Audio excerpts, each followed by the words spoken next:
우리 시험에 이게 얼마나 자주 나오는가 하면요. 있을만 하면 나오고, 있을만 하면 나오고, 올해도 나오고요. 그러니까, 수요량 변화, 수요 변화는 일단 그 재화의 가격이냐 아니냐. 그게 확인이 이제, 선행 조건이에요. 아파트 시장 나오잖아요. 그럼 뭘 찾아야 돼요? 아파트 가격 찾아야 돼요. 부동산 시장, 요렇게 출제하는, 주택 시장. 주택 시장 하면은 뭘 찾아야 돼요? 주택 가격 찾아야 돼요. 그게 수요량 변화죠. 그 외의 요인들은 전부 다 뭐라고요? 수요 변화. 아까 숙제에 냈던 거 기억하시면 돼요. 이게 이제 어떤 물건을 살 때 이게 싸다, 비싸다, 이런 생각으로 더 담고 덜 담고 하는 거는 수요량 변화예요. 근데 그 재화의 가격을 생각하면서 더 담고 덜 담고가 아니라 다른 이유 때문에 더 담고 덜 담고 하는 것은 전부 다 수요 변화가 되는 거죠. 아시겠죠? 자, 그렇게 하시고요. 자, 이제 수요가 끝났으면 공급은 일사천리입니다. 왜냐하면 이게 다 대칭적으로 가면 되니까. 자, 이 수요 자리에 뭐를 집어넣는 거예요? 공급 집어넣으면 되는 거예요. 그럼 일정 기간 동안 구매가 아니고 뭐가 되겠어요? 판매하면 되겠죠. 판매. 상품을 판매하고자 하는 욕구. 끝이고요. 그 다음에 여기 유량, 저량, 사전적, 사후적 다 똑같아요. 유효 수요가 아니고 뭐가 되는 거예요? 유효 공급이 돼요. 여기는 구매 의사도 있고 뭐도 있어야 된다는 얘기요. 공급 의사도 있고 공급 능력도 있어야 된다는 얘기죠. 그러니까 수요자들은 돈을 들고 와야 되고 공급자들은 물건 들고 와야 돼요. 공급에서는 이런 얘기도 안 해요. 그냥 이렇게 끝나요. 그만큼 이제 공급은 비중이 적은 거죠. 자, 여기는 이제 공급량 들어요. 공급량, 사과 공급량. 자, 이제 여기는 수요의 크기가 아니고 이제 공급의 크기죠. 공급의 크기를 수량으로 표시한 거예요. 그 다음에 여기 수요 결정 요인이 아니겠죠. 이제 공급 결정 요인이 되겠죠. 자, 요건 조금 이제 주의를 해야 돼요. 왜냐하면 여러분들이 대부분은 공급자 입장이 돼 본 적이 별로 없어요. 대부분은 수요자 입장이 더 훨씬 익숙하거든요. 그러니까 공급자 입장에서는 뭘 보고 공급 의사 결정을 내리는지를 그 입장에서 생각하는 게 익숙하지 않거든요. 그래서 자꾸 착각을 해요. 자꾸 이제 수요자 입장에 워낙 익숙해져 있으니까. 공급자들은 뭘 보고 행동하는가 하면은 바로 이윤이에요. 이윤. 공급자들이 공급 물량을 늘릴 건가 줄일 건가는 이윤 보고 하는 겁니다. 만약에 이윤이 커지면 어떻게 해요? 돈 많이 벌려고 많이 생산하는 거죠. 이윤이 줄어들면은 생산 못하죠. 딴 거 해야지, 딴 거. 이윤이 줄어들면 이거 장사 안 되네, 이거 뭐 돈 안 되네, 이거 접고 딴 거 할 생각하겠죠. 이윤이 줄어들면 줄어들죠. 바로 그겁니다. 자, 이윤에 따라 행동한다라고 생각하고요. 자, 들어보세요. 이윤이 커지게 되는 경로는 두 가지예요. 이윤을 어떻게 계산하는가 하면은 판매가에서 원가를 빼는 거예요. 판매가에서 원가를 빼서 이윤을 계산해요. 그러면 이윤이 커지는 방법은 두 가지예요. 하나는 판매가가 올라가거나 또는 원가가 내려가야 돼요. 그래야 이윤이 커집니다. 그러지 않겠어요? 자, 그러면 원가는 그대로 있는데 판매가가 올라간다는 얘기는 가격이 올라간다는 얘기예요. 시장에 갖다 파는 가격이. 가격이 올라가면은 이윤이 커질 거 아니에요. 그럼 공급량이 증가하겠죠. 가격이 내려가면은 공급량은 줄어들겠죠. 자, 이거 영향 미치는 거예요. 자, 이제 두 번째. 소득에 따라 공급량이 달라질까요? 농민의 소득이 증가하면은 공급량이 증가하고 뭐 그럴까요? 소득.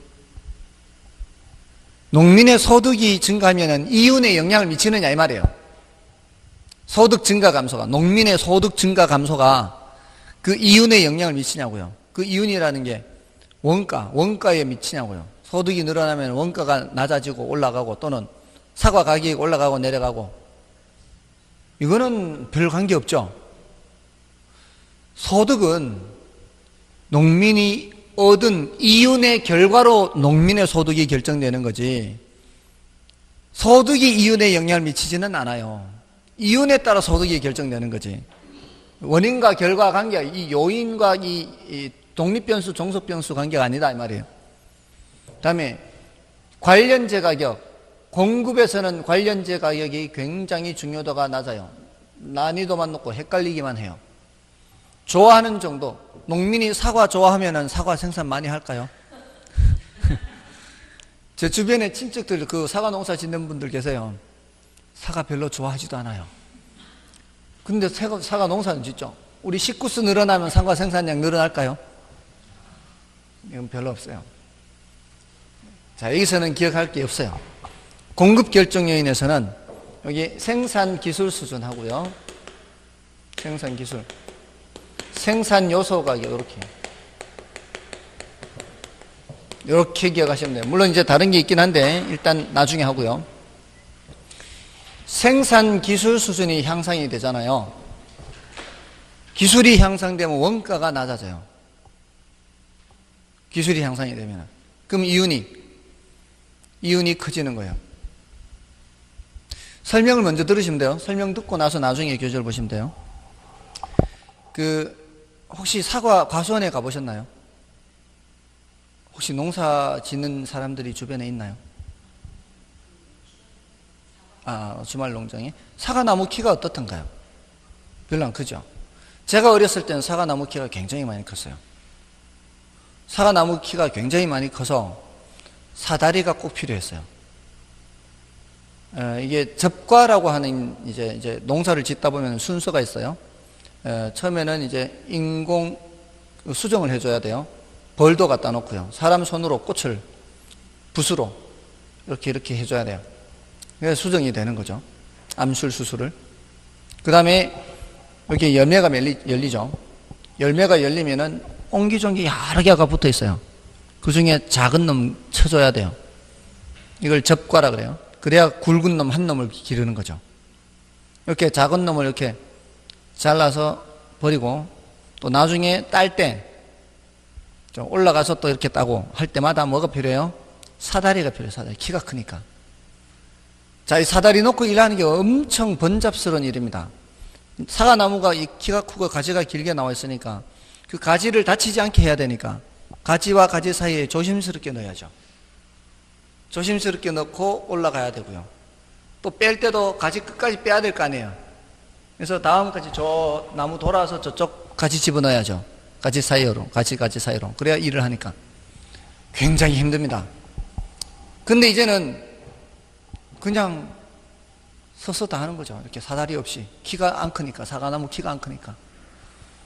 엄청난 절감이 되는 거죠. 한 사람이 몇 사람 몫을 하는 거예요, 예전에. 기술이 향상이 되면은 원가가 절감이 돼요. 그러면 똑같은 가격이라도 어떻게? 똑같은 사과 가격이라도 원가가 절감되니까 이윤이 커지는 거죠. 공급량이 증가하는 거죠. 요거는 직접적으로 영향을 미치는 거죠. 인건비가 줄어들거나 토지 사용 대가 이런 거예요. 생산 요소 가격 하면 노자토예요. 노자토. 노동, 자본, 토지입니다. 노동 사용 대가 임금, 자본 사용 대가 이자율, 토지 사용 대가 지대. 아까 지대 했죠, 지대. 자, 이런 것들이 올라가면은 돈 안 되죠. 생산 요소 가격이 올라가면 돈 안 돼요. 그러면 공급량을 줄이는 거죠. 이런 생산 요소 가격이 내려가면은 그만큼 원가가 내려가니까 이윤이 커지죠. 맞나요? 그러면은 이제 공급량이 증가하는 거죠. 자, 그러면 사과 가격이 변해도 공급량 변하고요. 생산 기술이 변해도 공급량 변하고요. 생산 요소 가격이 변해도 공급량 변해요. 이런 것들을 공급 결정 요인이라고 합니다. 여기서도 마찬가지 그 재화의 가격이 변해서 공급량이 변하면은 공급량 변화가 되고요. 그 재화의 가격 외의 요인이 변해서 공급하고자 하는 양이 변하면은 공급 변화 이렇게 되는 거예요. 똑같아요. 여기서 얘기했던 것처럼 수요에서 얘기했던 것처럼. 자, 그러면 저 왼쪽이 모두 다 공통점이 뭐예요? 왼쪽이 그 재화의 가격이 변하는 거예요. 그리고 같은 곡선상의 점의 변화로 나타나게 됩니다. 이제 곧 그리지만 여기서는 그 재화의 가격 외의 요인의 변화예요. 자, 그러면 이제 그래프로 나타내 볼까요? 공급을. 자, 공급 곡선도 이제 그래프로 나타내면은 여기가 수량이에요. 여기가 가격이고요. 일단 나머지 요인들은 고정되어 있다고 보는 거죠. 그랬을 때 농민이 가격이 올라가면은 공급량을 어떻게 하고 가격이 내려가면 공급량을 어떻게 하는지 이걸 보려는 거예요. 자, 가격이 원래 이만큼일 때는 이만큼 생산했어요. 가격이 올라가면 농민 입장에서는 생산량을 늘려요, 줄여요? 생산량을 늘리죠, 농민 입장에서는. 가격이 내려가면 농민 입장에서는 줄이죠. 이렇게. 자, 이게 그 입장이 돼 봐야 돼요, 빨리. 빨리 바뀌어야 돼요. 여러분들은 계속 수요자 입장에서 익숙해져 있기 때문에 빨리 공급자 입장에서 생각을 해야 돼요. 공급자 입장에서는 가격이 올라갈수록 어떻게 해요? 양을 늘리잖아요. 이렇게. 그러면 이 끝점들을 연결하면 이게 바로 뭐다? 이게 공급 곡선이에요. 공급 곡선은 형태가 무슨 형태예요? 이거하고는 반대로 우상향 형태. 이거는 가격이 올라가면 공급량이 어떻게 돼요? 가격이 올라가면 공급량이 농민 입장에서 공급하면 농민 입장에서 해야 돼요. 가격이 올라가면 농민 입장에서는 공급량을 늘리잖아요. 이렇게 늘리잖아요. 이렇게. 맞나요? 이거를 제가 지금 팔로 이렇게 하고 있어요. 가격이 올라가면 공급량을 늘리고 가격이 내려가면 공급량을 줄이고 같은 방향으로 나타나고 있죠. 아까는 반대 방향으로 나타났잖아요. 수요에서는 반비례. 근데 여기서는 비례. 이걸 증가함수 그래. 증가함수. 요거를 경제학자들은 공급법칙 그래요. 자, 표현이 어떻습니까? 표현이 서로 다르죠? 세 가지 표현이 서로 다른데 내용은 다 같은 내용이라고요. 아까 여기서처럼. 요거 다 같은 내용으로 이거였잖아요. 이제 이게는 뭐예요? 가격이 올라가면은 공급량이 증가하고 가격이 내려가면 공급량은 감소한다. 이런 얘기예요. 자, 그래서 이게 똑같이 이제 대칭적으로 이렇게 나온 거예요. 수요와 공급해서. 그렇습니까? 자, 그러니까 늘 수요와 공급을 이렇게 한쪽 측면과 이쪽 측면 이렇게 해서, 그 재화의 가격이 변하면 뭐가 변하는 거예요? 그 수요 곡선상에 또는 공급 곡선상에 점의 변화, 요 점에서 요 점으로 변하는 거, 요 점에서 요 점으로 변하는 거. 요거는 뭐가 변하는 거예요? 그 재화의 가격이 변하는 것이기 때문에 공급량 변화예요. 여기서도 아까 이게 뭐였어요? 이렇게 하는 게 수요량 변화였잖아요. 새로 이 수요 곡선을 그리는 거 말고, 새로 이렇게 수요 곡선을 그리는 거 말고요. 새로 수요 곡선 그리는 거 말고, 같은 수요 곡선상에서 점의 변화 뭐다? 수요량 변화. 같은 공급 곡선상에서 점의 변화 뭐다? 공급량 변화다. 자, 여기서도 마찬가지 이제 고정되어 있던 생산 기준이나 생산 요소 가격이 변하면 그거는 뭐예요? 가격 외의 요인이죠. 가격 외의 요인이 변하면은 무슨 변화? 공급 변화. 요거는 새로이 공급 곡선을 그린다? 그렇지 않다. 새로이 공급 곡선을 그린다. 그럼 이제 오른쪽에 그리느냐, 왼쪽에 그리느냐, 또 이것도 마찬가지예요. 만약에 기술이 향상되면 어떻게 해요? 기술이 향상되면 똑같은 가격이라도 작년에 이 가격에, 요 가격에 이만큼을 생산했어요. 근데 올해는 기술이 더 발전했어요. 그럼 똑같은 가격이라도 어떻게 더 많이 생산할 거 아니에요. 맞나요? 작년에 만약에 가격이 이만큼이었다면 작년에 이만큼 생산했을 거예요. 근데 요거는 기술이 발전하기 전이라면 기술이 발전하면 요거보다는 더 많이 생산할 거 아니에요. 그러니까 모든 가격 수준에서 기술이 발전하기 전보다는 발전한 후, 발전하기 전보다는 발전한 후, 이게 더 공급하고자 하는 양이 더 많아지는 거죠. 이렇게 되는 게 뭐라고요? 공급 변화예요. 공급 변화. 새로이 공급 곡선을 그리는 거. 여기에 바뀐 거죠. 공급 변화 중에서도 지금 오른쪽에 그렸죠. 더 길이가 길어졌죠. 길이가 길어지면 뭐예요? 증가. 길이가 감소하면은, 길이가 짧아지면은 감소. 똑같은 거죠. 그러니까 오른쪽에 그려지면 공급 증가, 왼쪽에 그려지면은 공급 감소 이렇게 해요. 그럼 같은 공급 곡선상에서 길이가 길어지면 뭐예요? 공급량 증가. 같은 공급 곡선상에서 길이가 짧아지면은 공급량 감소 이렇게 되는 거예요. 그럼 이것도 마찬가지겠죠. 요 점에서 요 점으로 가는 거 뭐예요? 공급량 감소 이렇게 되는 거죠. 같은 곡선상에서 높낮이가 바뀐다는 건 뭐가 바뀌는 거예요? 가격이 바뀌는 거죠. 그래서 이걸 오늘 익숙하게 하도록 해야 돼요. 가격이 바뀌면 높낮이가 바뀐다. 가격 외의 요인이 바뀌면은 수요곡선 자체가 이렇게 왔다리 갔다리 한다. 수요곡선 자체가 왔다리 갔다리 또는 공급곡선 자체가 왔다리 갔다리. 됐나요? 이거는 가격 외의 요인입니다. 그 중에 생산 기술 수준이 향상되면 오른쪽, 생산 기술 수준이 퇴보하면은 왼쪽. 생산 요소 가격이 올라가면 공급량이 늘어요, 줄어요? 인건비 올라가고 이 생산 요소 가격이 올라간다는 게 자재 가격 올라가고 인건비 올라가고 토지 사용 대가 올라가면은 공급량이 감소하죠. 그러면 어느 쪽이 그리고 왼쪽이 그리고. 그러니까 이거는 예외가 없어요. 생산 기술이 향상되면 무조건 오른쪽에 그리고 생산 기술이 퇴보하면 무조건 왼쪽에 그리고 생산 요소 가격이 올라가면 무조건 왼쪽에 그리고 생산 요소 가격이 내려가면 무조건 오른쪽에 그리고. 아까처럼 조심할 게 없다고요. 아까 수요에서는 뭘 조심해야 된다 그랬어요? 소득하고 관련재 가격 조심해야 된다 그랬잖아요. 여기는 조심할 게 없어요. 훨씬 간단해요, 이게. 됐나요? 자, 이게 이제 공급이에요, 공급. 그럼 끝난 거예요. 수요량 변화, 수요 변화, 공급량 변화, 공급 변화 다 끝난 거예요. 자, 그래서 교재에서도 체크할 거는 특별히 없어요. 앞에 수요에서처럼 나중에 볼 거는 그냥 나중에 보면 되는 거예요.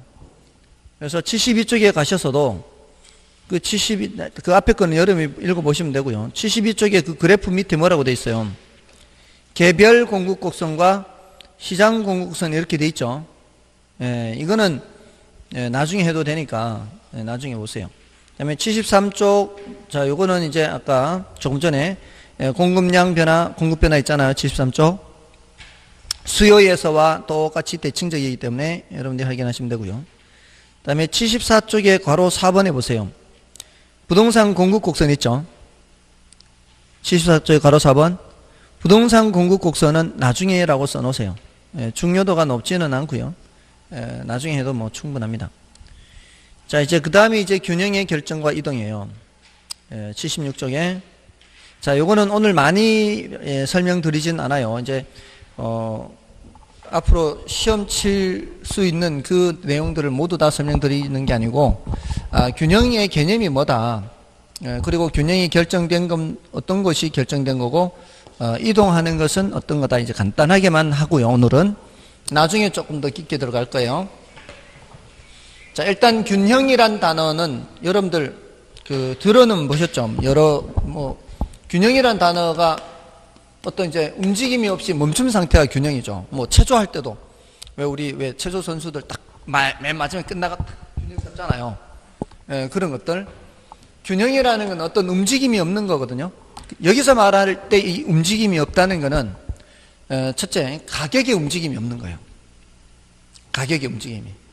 예를 들어서 이제 우리 수요량, 공급량 측정했어요. 이제 일정 기간을 전조해서 측정을 해서 수요하고자 하는 양하고 공급량하고 이렇게 측정을 했는데 수요량이 더 많으면 가격이 어떻게 된다 그랬어요? 가격이 올라가잖아요. 수요량이 더 많으면은. 그거는 균형이에요, 균형이 아니에요? 균형이 아니죠. 이게 이제 가격이 올라가는 거죠. 그럼 공급량이 더 많으면은 가격이 내려가죠. 그것도 균형이 아닌 거죠. 균형이 되려면은 수요량과 공급량이 똑같아야 돼요. 그럼 가격이 올라가지도 않고 내려가지도 않을 거 아니에요. 그게 균형이에요. 그러니까 균형이라는 거는 수요량과 공급량이 똑같은 게 균형이라 그래요. 그럼 수요량과 공급량이 같지 않으면은 그거를 세 글자로 불균형이라 그래요. 불균형. 불균형은 두 가지가 있겠죠. 하나는 누가 더 많고요?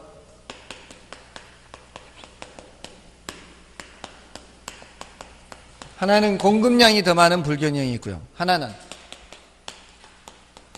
수요량이 더 많은 불균형이 있겠죠.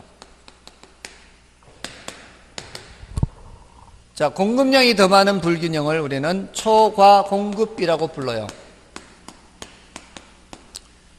수요량이 더 많은 불균형을 초과수요라고 불러요. 지금 듣고 계시는 거죠?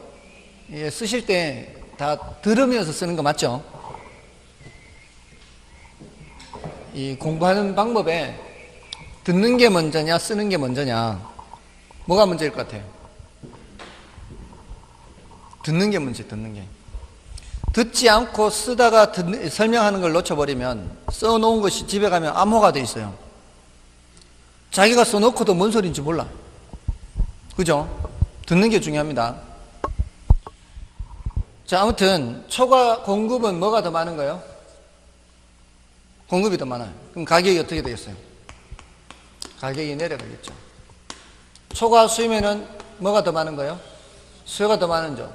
그럼 가격이 올라가죠. 이게 움직임이 있는 상태예요. 자, 이때 가격이 내려가거나 가격이 올라가면서 뭐를 생각해야 되는가 하면은 배우들을 생각해야 돼요. 배우들. 시장이라는 무대에 누가 등장한다고 그랬어요? 수요자와 공급자라는 배우가 등장해서 가격이라는 작품을 연기한다고 그랬죠. 가격이 하락하면 수요자들은 어떤 연기를 할까요? 가격이 하락하면 수요자들은 더 많이 사려고 하겠죠.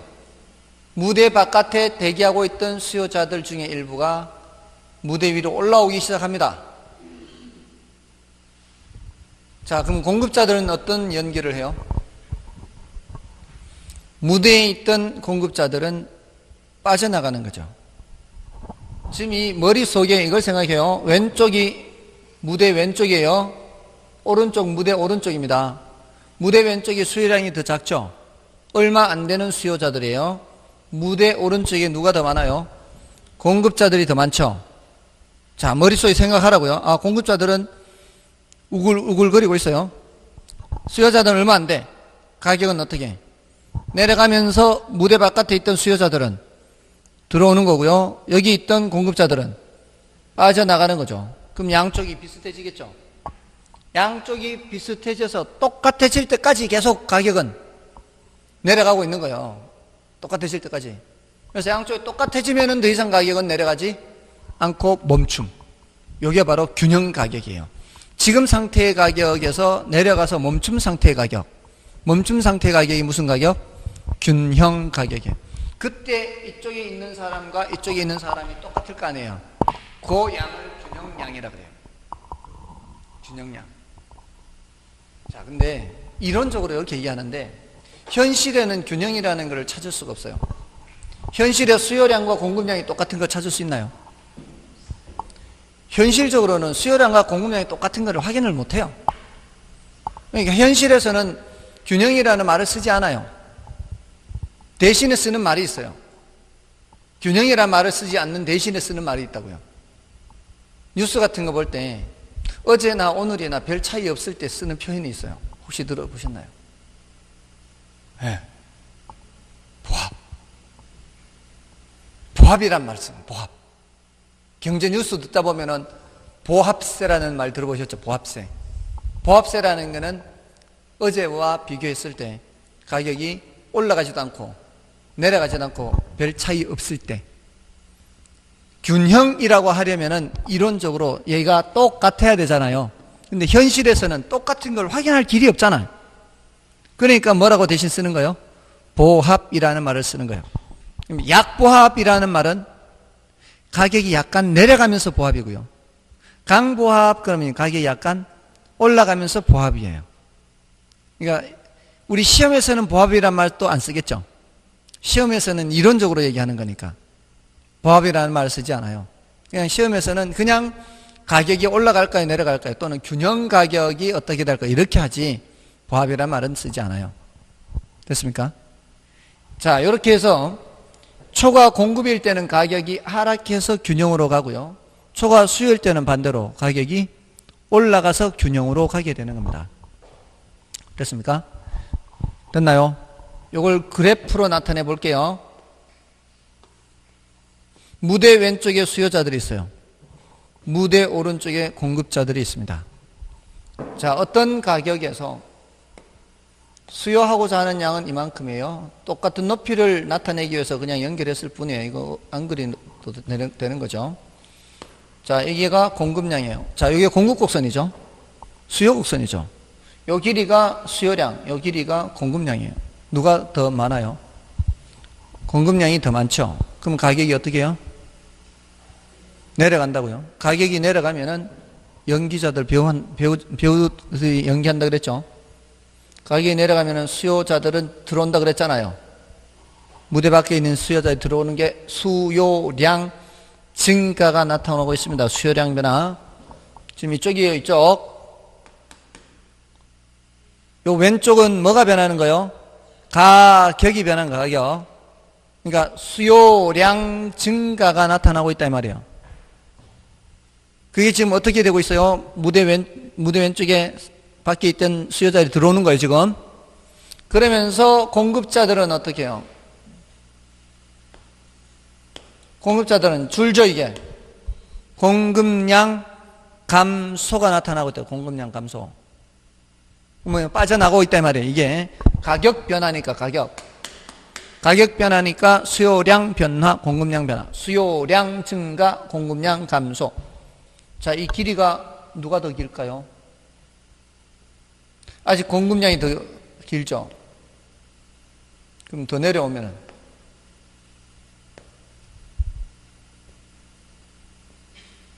이게 더 길죠. 그럼 중간에 어딘가에 같은 데가 있을 거 아니에요. 그거를 찾기가 어려워요, 이렇게 나타내면. 그래서 함께 나타내는 거예요. 함께 나타내면 이 가격에서는 어떻습니까? 수요량보다 공급량이 이만큼 더 많다는 게 아주 쉽게 알 수 있죠. 요게 초과 공급이에요. 이럴 때에는요, 공급량이 요만큼이에요. 공급곡선에서. 수요곡선에서 수요량이 이만큼이에요. 뭐가 더 많은 걸 쉽게 알 수 있어요? 수요가 이만큼 더 많다는 걸 알 수 있죠. 그러니까 함께 나타내는 게 훨씬 간편해요. 초과 수요일 때는 가격이 어떻게 해요? 가격이 올라갑니다. 가격이 올라가면서 수요량은 점점 어떻게 해요? 수요량은 줄죠. 공급량은 점점 증가하죠. 그러면서 뭐가 같아지는 거예요? 이제 수요량과 공급량이 같아지는 거예요. 초과 수요가 점점 줄어들면서. 초과 공급일 때는 가격이 내려갑니다. 내려가면서 이게 같아지는 거예요. 가격 내려가면서 공급량 줄고 수요량은 점점 늘고. 그래서 요 교차점이 바로 뭐가 되는 거예요? 균형이 되는 거죠. 이게 쉽게 알 수 있는 거죠. 지금 표정들이 거의 이제 반은 정신이 나간 그런 표정이 있어요. 이제 시간이 반복되면 반복될수록 처음에는 그래도 좀 쌩쌩하더니만 2교시 때 그런 조짐이 보이더니 3교시 되니까 이제 드디어 죄송합니다. 여러분들 너무 심하게 다루는 것 같아서 처음 공부한 지 얼마 안 된 분들을 공부한 지 몇 달 된 사람들 대하듯이 아주 익숙해진 것 같이 그는 여러분들이 처음에 눈빛이 너무 쌩쌩했기 때문에 그런 것도 있어요. 이분들은 이렇게 해도 충분히 따라올 수 있겠구나. 근데 오늘 보니까 제가 오판한 것 같아요.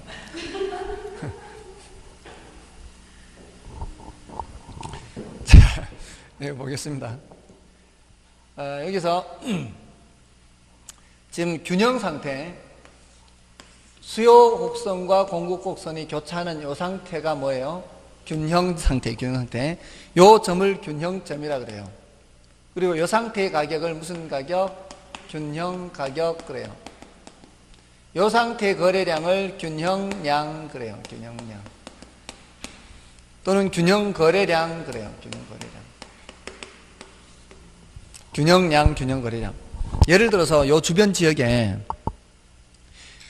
지난달이나 이번 달이나 평당 거래되는 가격이 별 차이가 없고요. 이 중개사무소, 저 중개사무소 거래하는 건수가 지난달이나 이번 달이나 별 차이 없이 고만한 상태가 유지되고 있다면 이 주변 지역은 지금 거의 균형에 가까운 상태예요. 그거를 실무에서는 그냥 보합 상태라고 한다고요. 보합 상태. 근데 이론적으로는 뭐라고 한다고요? 균형이라고 한다. 균형. 됐습니까? 자, 그 균형은 어디서 결정돼요? 수요 곡선과 공급 곡선이 교차하는 점에서 결정됩니다. 그게 바로 뭐라고요? 균형의 결정이에요. 균형의 결정. 자, 수요 곡선과 공급 곡선을 해서 자, 이게 일단 개념 구별을 했잖아요. 수요량 변화, 수요 변화, 공급량 변화, 공급 변화. 그리고 균형은 어디서 결정되고 수요 곡선과 공급 곡선이 교차하는 점이요. 교차하는 점에서 결정돼요. 그 균형이 결정되는 과정에서는 이거 보세요. 균형이 결정되는 과정에서는 공급량 변화 또는 수요량 변화로 결정이 되는 거예요. 균형이 결정되는 과정에서 보세요. 초과 공급일 때는 가격이 하락하잖아요. 가격이 하락하면 뭐가 나타난다고요? 배우들이 수요량 변화, 공급량 변화, 가격 변화니까. 가격 변화는 무슨 변화? 수요량 변화, 공급량 변화라고요. 그래서 균형에서 벗어난 상태에서 균형으로 갈 때는 가격으로 조정 들어간다고. 가격으로. 이게 굉장히 중요한 거예요, 사실은. 자본주의 사회에서는 웬만한 건 다 가격에 의해서 결정이 돼요. 가격으로 조정이 들어간다고요. 그래서 가격으로 조정 들어가서 뭐가 결정이 된 거예요? 균형이 결정된 거예요. 가격 조정 들어가서 수요량 변화, 공급량 변화에 의해서. 근데 결정된 균형은 다른 조건이 변하지 않는 한은 이 자리 그대로 있어, 그냥. 근데 그 다른 조건이라는 게 바로 이거예요, 이거. 가격 외의 요인. 가격 외의 요인이 변하면은 아까 무슨 변화? 가격 외의 요인이면 수요 변화, 공급 변화라 그랬잖아요. 그러면 그거는 수요 곡선을 새로 그리든가 공급 곡선을 새로 그려야 되는 거거든요, 이거는. 그럼 수요 곡선을 새로 그리든가 공급 곡선을 새로 그리게 되면은 예를 들어 이 조용하던 동네에 새로 인구가 많이 유입이 되면 이 말이에요. 인구 증가, 그러면 새로 수요 곡선을 이렇게 그려야 된다고요. 그럼 원래 있던 이 수요 곡선은 사라진다고요. 인구가 증가한 수요, 이렇게 수요가 이동하니까 수요 증가, 수요량 증가가 아니라 가격 외에 다른 요인이 변했잖아요. 가격 외에 다른 요인이 변하니까 잠잠했어요. 이제 이 동네가 예를 들어 사려는 사람, 팔려는 사람이 모두 100개씩 내놓던 그런 상황이에요. 평당 1,000만 원에. 근데 사려는 사람이 많아지잖아요. 많아지면 그게 균형이 깨진다고요. 이 균형이 깨지니까 일시적으로 뭐가 나타나는가 하면 초과 수요가 나타나요. 일시적으로. 물건 내놓는 거는 100개 내놓는데 사려는 사람은 한 130, 40명 늘어난다 이 말이에요. 그러면 1,000만 원 가격이 그대로 있겠냐고. 1,000만 원 가격은 옛날 얘기고 이제 가격이 올라갈 거 아니에요. 균형이 깨졌으니까. 그럼 가격이 올라가면은 한 130, 40명 이 사람들이 다 거래 못해요. 가격이 올라가기 때문에 이 중에 일부는 빠져나간다고요. 또 초과 수요 나타나서 이제 수요량 감소, 가격 올라가니까. 일단 균형에서 벗어난 이후로 균형으로 갈 때는 수요량 변화, 공급량 변화가 나타나요. 그리고 공급량은 증가해요. 가격이 올라가니까 돈 되네, 이제 좀 팔아도 되겠네. 가격이 올라가면은 그러면은 일시적으로는 증가해도 결국 새로운 균형일 때에는 요거보다는 줄어요. 요거보다는 줄지만 뭐보다 늘어요? 100보다는 늘어나요. 거래 건수가. 중개사무소에 이렇게 계약서 쓰는 건수가. 늘어날 거 아니에요. 인구가 증가하니까. 그러면서 가격은 어떻게 해요? 가격은 올라갔죠? 이게 지금 뭐를 얘기한 거예요? 수요 증가를 한 거예요. 수요 증가. 수요가 증가하니까, 아까 했잖아요. 처음에 시작할 때 했어요. 여러분들이 결론은 다 알고 계신다고. 자, 어떤 동네에 사려는 사람이 많아지면 가격 어떻게 돼요? 했잖아요. 어떻게 된다 그랬어요? 이거 올라가는 거. 이걸 말한 거였어요, 이거. 이게 결론이에요, 이 결론. 이게 결론이라고요. 됐나요? 그거를 지금 어떻게 해서 설명하고 있어요? 그래프를 통해서 설명하고 있잖아요. 경제학자들이 말하는, 그리고 수요 변화지, 수요량 변화가 아니잖아요. 수요곡선 자체가 이동해서 이렇게 하니까 가격이 올라가잖아요. 자, 그러면은 공급자들이 말하자면 어떻게 해요? 예를 들어 물량을 막 쏟아내 놓는 거예요. 잠잠하던 동네에 공급자들이 뭔 이유로 물량을 쏟아내나요? 그럼 어떻게 해요? 가격이 내려간다 그랬잖아요. 그건 어떻게 설명하면 돼요? 공급 곡선 자체가 이동하는 거예요. 공급 증가예요. 공급 증가. 잠잠하던 동네에 공급이 증가하는 거예요.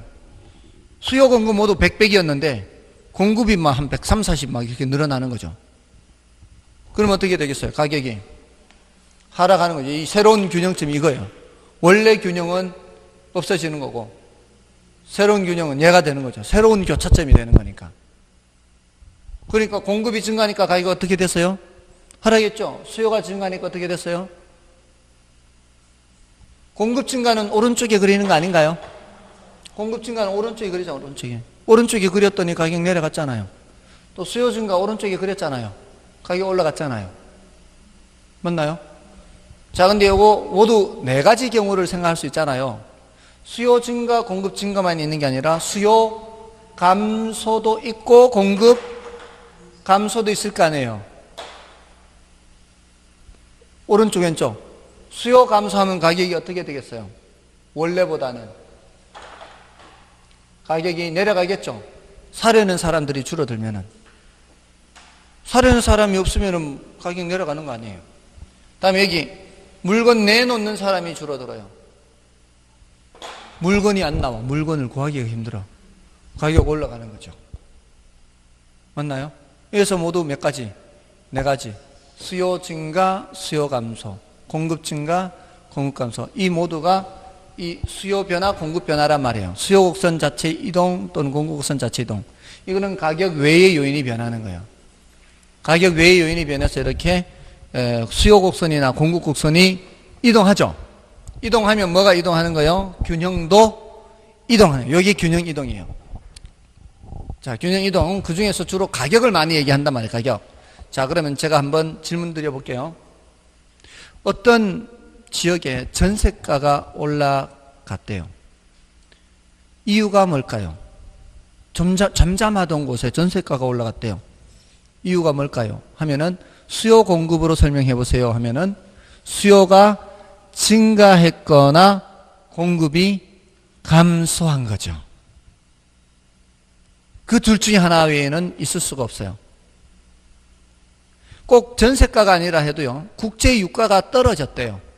국제 유가가, 기름값이, 가격이 떨어진 이유가 뭘까요? 하면 뭐라고 대답해야 될까요? 그렇죠. 근데 그거를 양자를 붙이지 말아야 되죠. 이때는 수요 곡선 이동이니까 수요 감소이거나 국제 유가가 떨어진 거는 국제 시장에서 석유 수요가 줄거나 석유 공급이 늘거나 그 둘 중에 하나예요. 철칙입니다. 철칙. 그 가격 현상은 항상 이 두 가지 중에 하나예요. 그럼 이 지역에 전세가가 올라간 이유가 둘 중에 하나인데 하나는 공급이 감소하고 하나는 수요가 증가했는데 그 이유는 더 따져봐야 돼요. 왜 수요가 증가했는지 왜 공급이 감소했는지는 더 따져봐야 되겠죠. 예를 들어 그 지역에 철거가 많이 됐어요. 재건축 재개발 때문에 물량이 없어. 물량이 줄어든 거예요. 그러면 그 사람들이 어디 가서 살겠어? 살기 힘들죠. 집을 구하기 힘드니까 전세가 올라가는 거죠. 그래서 공급이 줄었을 수도 있고 또 다른 이유가 있어요. 철거는 안 됐는데 전세가 줄었어요. 공급이. 그 이유는 사람들이 전세 공급으로 내놨던 거를 월세 공급으로 돌린 거예요. 월세 공급으로 돌리니까 전세를 구할 수가 없는 거죠. 전세 공급이 준 거잖아요. 그래서 공급이 줄었을 수 있어요. 그래서 가격이 올라갔을 수 있어요. 또 하나는 전세 수요가 증가한 것 이후 이렇게 공급이 감소했던가 또는 수요가 이쪽 동네로 사람들이 많이 이사를 왔어.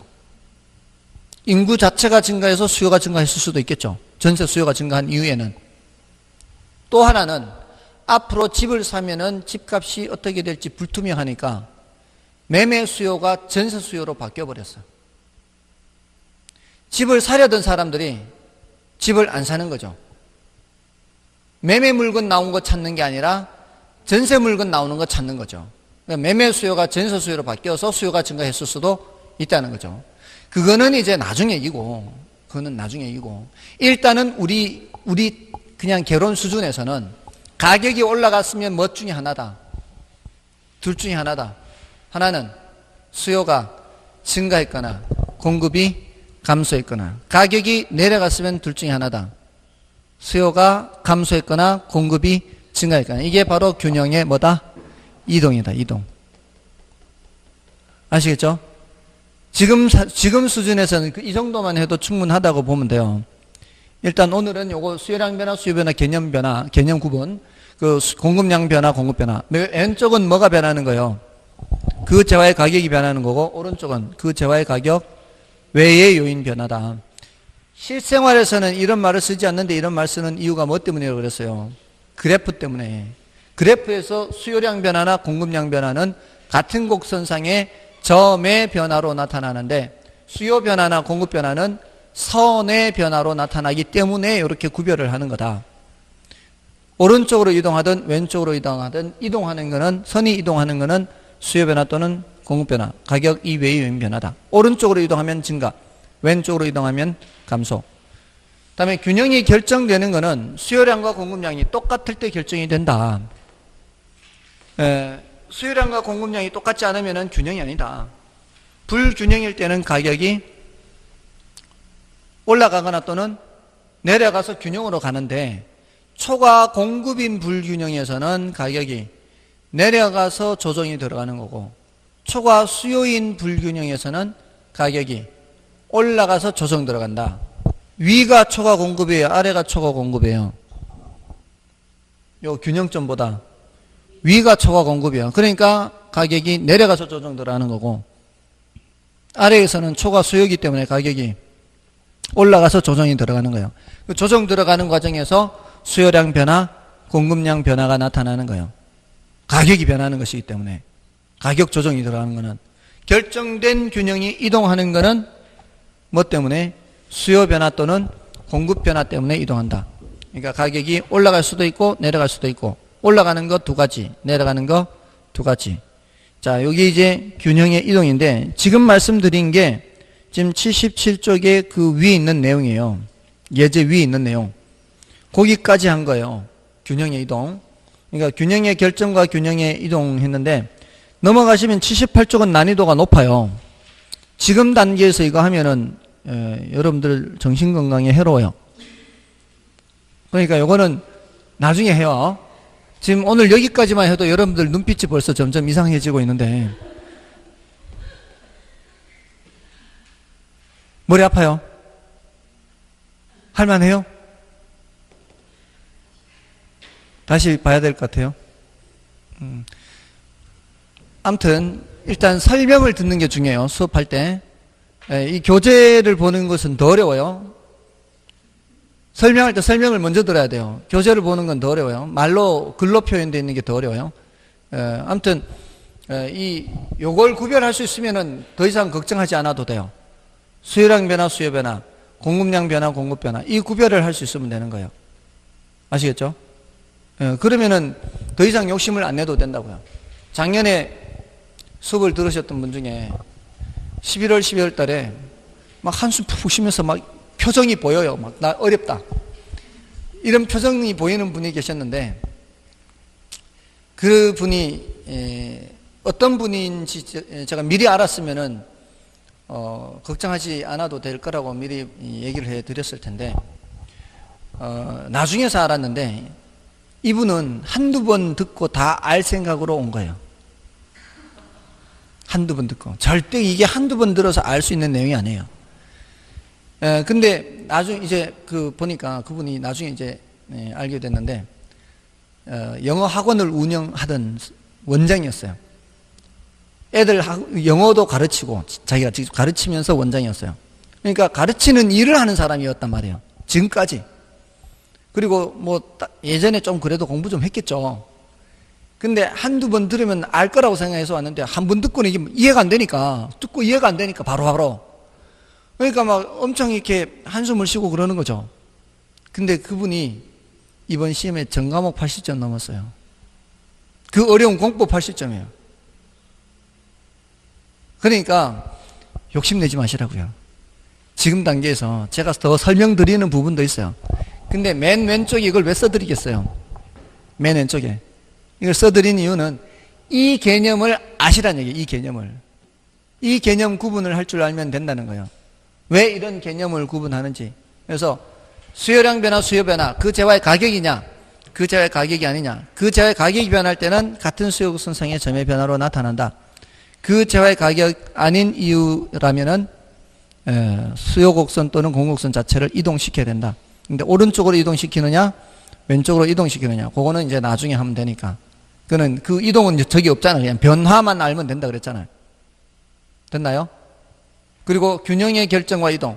균형이 결정되는 거는 수요량과 공급량이 똑같을 텐데 현실에서는 관찰하기 어렵기 때문에 그걸 보합이라고 하고, 일단 균형이 결정된 이후라면 다른 요인이 변하지 않으면 그대로 있는데 그 다른 요인이 얘네들이란 말이에요.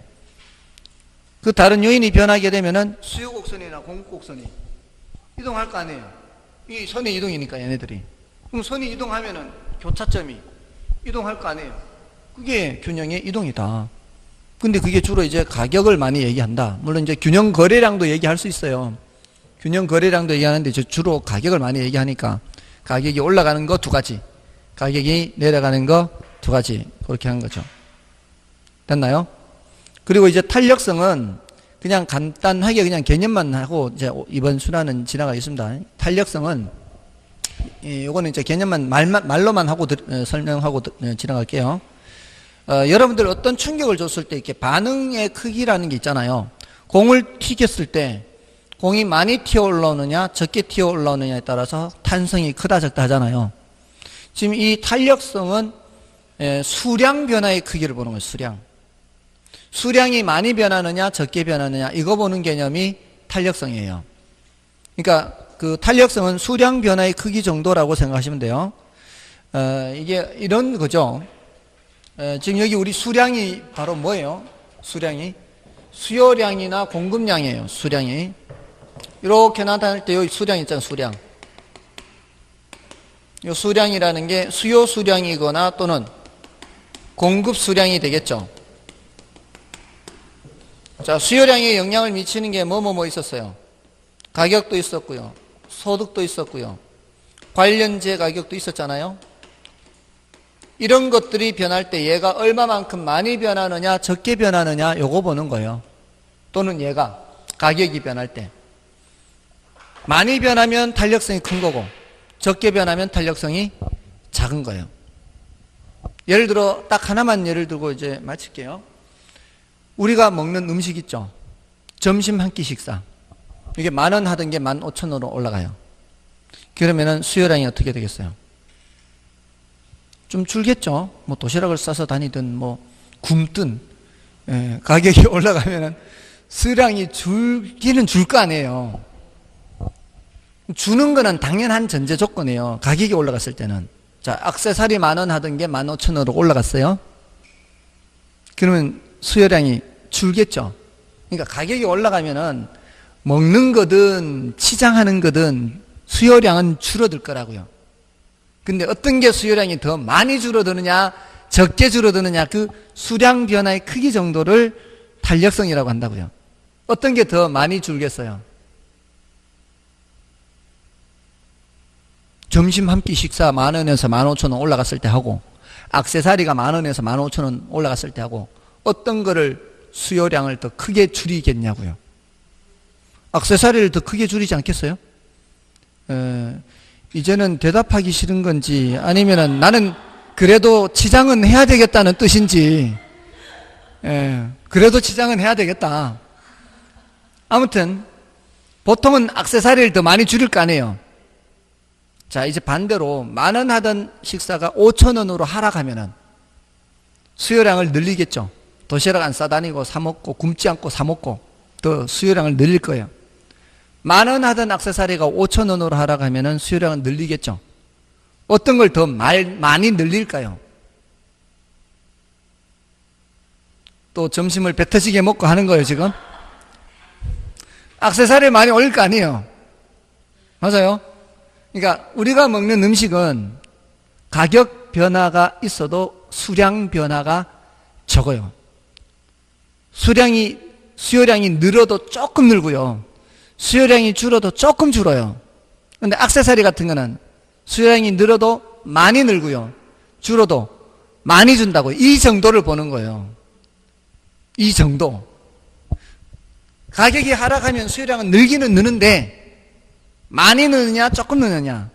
가격이 올라가면 수요량이 줄긴 주는데 많이 줄어드느냐 조금 줄어드느냐. 이 수량 변화의 크기 정도를 보는 게 뭐라고요? 탄력성이요. 이 개념을 절대 잊으면 안 돼요. 탄력성은 수량 변화의 크기 정도를 나타내는 거다. 수량 변화가 클수록 탄력적인 재화, 수량 변화가 작을수록 비탄력적인 재화다. 이렇게. 근데 왜 이 공부를 하는가 하면은 대부분의 국가에서는 탄력성이 작은 재화에 집중적으로 정책이 집중적으로 되어 있어요. 탄력성이 큰 재화는 별로 신경 안 써요. 탄력성이 작은 재화는 그거는 민생과 직결되기 때문에 그래요. 탄력성이 작은 재화에 민생이 직결되기 때문에 대부분의 국가에서는 거기에 정책을 집중하고 있어요. 그러니까 그 재화의 성격을 알아야 될 거 아니에요. 재화의 성격을. 그 재화의 성격을 탄력성으로 보는 거예요. 아시겠죠? 수량이 많이 변하면 탄력적인 재화, 수량이 적게 변하면은 비탄력적인 재화. 그게 이제 가격에도 그런 탄력성이 있고 소득에도 그런 탄력성이 있고 관련재 가격에도 그런 탄력성이 있어요. 그래서 가격 탄력성, 소득 탄력성, 요거는 이제 교차 탄력성 이렇게 하는데 이제 그런 게 있다는 소개만 하고요. 이제 난이도가 조금 더 높은 주제이기 때문에 그건 나중에 더 들어가시면 돼요. 아시겠죠? 자, 오늘은 이겁니다. 유량, 저량 개념 구별하는 거, 수요량 변화, 수요 변화, 공급량 변화, 공급 변화, 그다음에 균형의 결정과 이동, 그다음에 탄력성은 개념만 기억하세요. 수량이 얼마나 많이 변하느냐, 적게 변하느냐 하는 거야. 오늘 돌아가셔서 숙제가 있죠. 일주일간. 저거 잊지 마시고요. 다음 주에는 그 경기 변동론은 이제 간단하게만 할 거니까 탄력성은 이제 쭉 지나가는 거예요. 탄력성은 쭉 지나가시고요. 뒤에 그 저한테 오늘 어디 할 차례냐고 물으면은 108쪽의 경기 변동이라고 말씀해 주세요. 108쪽의 경기 변동론. 아시겠죠? 예. 자, 오늘은 여기까지 하겠습니다. 예, 애쓰셨습니다. 감사합니다.